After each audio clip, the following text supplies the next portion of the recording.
Hi, I'm Eileen with Studio 77 and thank you for stopping by. Today we are going to do a mixed media painting, and so we're going to start with pen and ink, which is going to be a ballpoint pen, and then we're going to add watercolor on top. We are going to our virtual trip to San Francisco today, and so we are going to create a city scene from that part of the United States.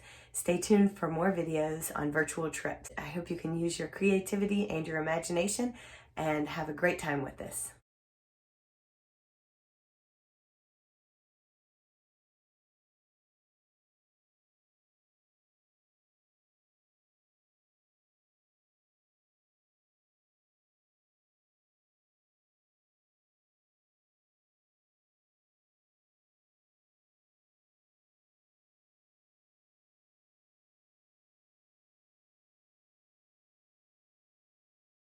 Now that I've finished the pen portion of this, I'm going to create a wash here along the bottom.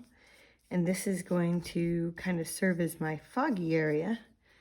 And so to create a wash, basically it's just adding water. So I'm just going to kind of creep along here and add a good bit of water. And then I'm just going to add some aquas and blues and colors that will work well for a foggy scene. The times that I've gone to San Francisco, a lot of times there's a kind of a really pretty fog, but it's a lot of times around the Golden Gate Bridge. So I thought that would be a nice touch. So I've used a bigger brush here because I wanted to cover a larger area. But the larger brush is going to help you get that color on the paper in a larger area fast before the water and the wash dry and the color dry.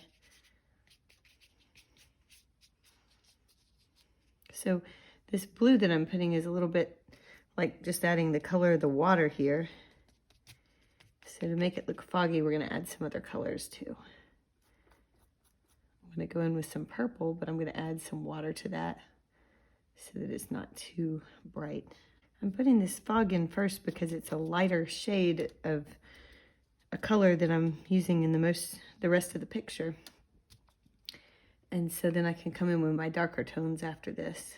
And then I'll just fade down into the fog here. Go up a little bit higher with that fog. The green just adds some more dimension. The more colors you add in, just adds a nice overall effect here. Then we can mute out some of these vibrant colors and maybe put some gray in too. And that'll help it look a little more realistic.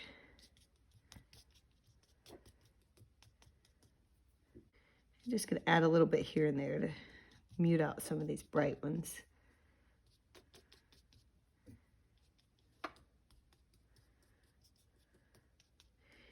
This wash is letting everything kind of run together in its own organic way. Next, I'm going to go ahead and start on the Golden Gate Bridge because I want to make sure that that's a prominent feature and it is a bit in the foreground. I'm using red, and to ensure that it doesn't look too pink, I'm going to mix some orange into it. And I'm going to mix a lot of this so that I have a good color to draw from. So you can watch. These are the two colors I'm using over here. So I'll take a bit of this orange.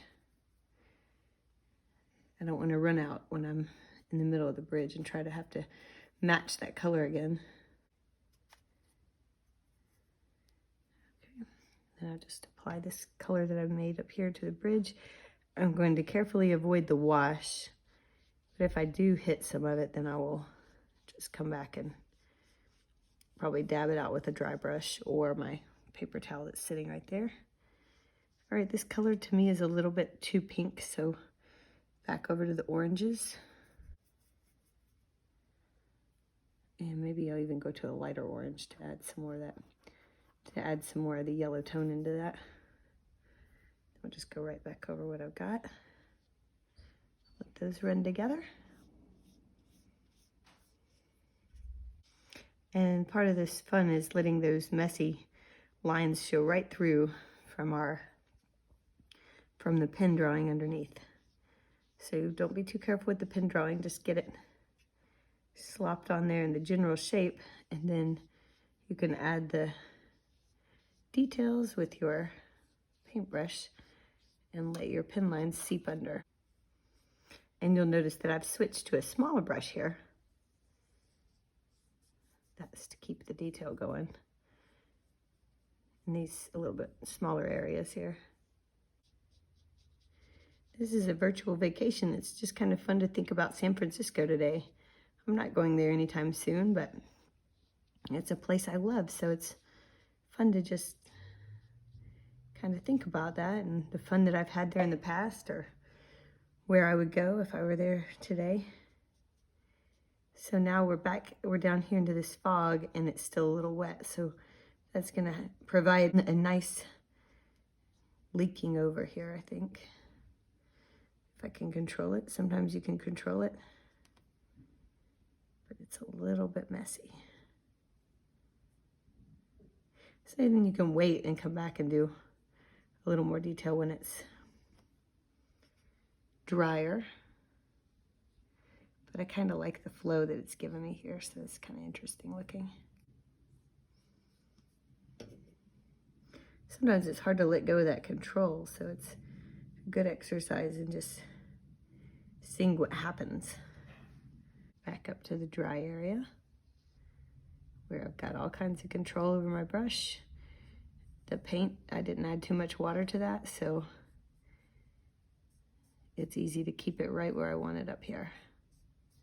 As this dries, you can come in with more shades of red on top to give it a more dimensional effect too. Now I'm realizing that I'm going to be going back here with these buildings, and so this is going to get difficult to draw these lines right over. So I think I'll come back later and try to leave spaces for those lines, and I'll come back later and fill those in. The buildings occupy a little bit of a space. Each one occupies kind of a larger space, so I'm going to use a little bit bigger brush this time and pick a variety of colors. Purples, grays, blues. My light source, I'm going to pick from the upper in the right hand corner, and therefore my buildings will be darker on the left.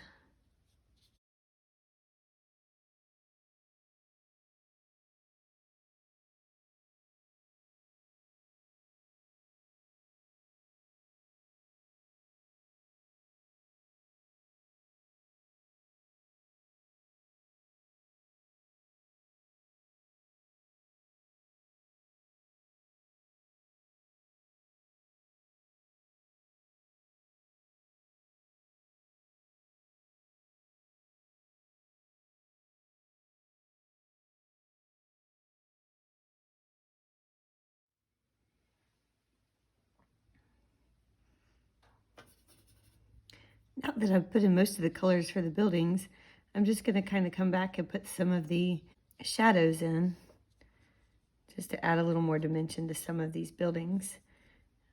Again, we're working furthest from the light source to enhance those shadowy areas, and leaving everything lighter when we get closer up here to the light source.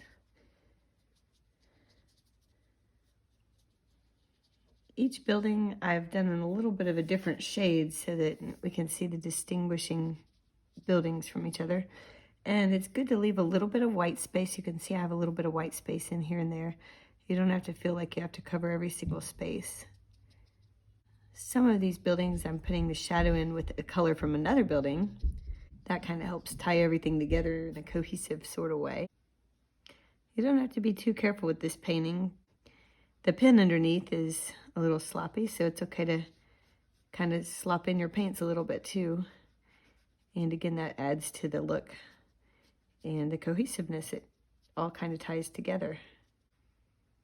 You can follow some of the lines with your paints to enhance some of the building details. And you can make your own new lines too.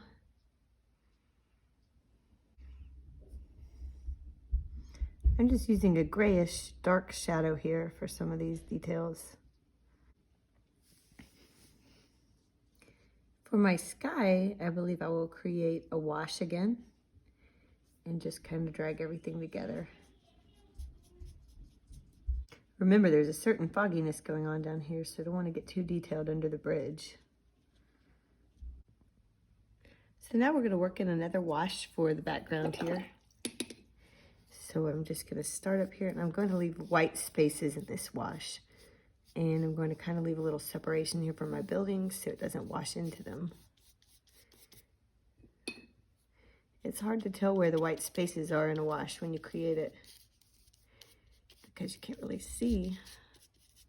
But when I dabble in the sky, I'm going to want some clouds. And so I will just try my best to leave these little white holes here and there.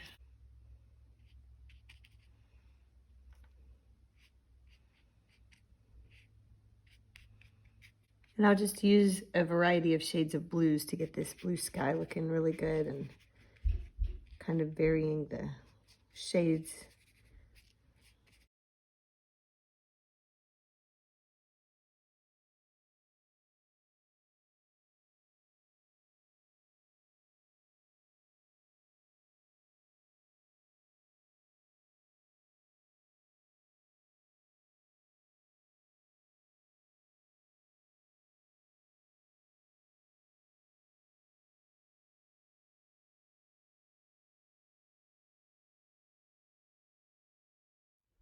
And there is the completed San Francisco.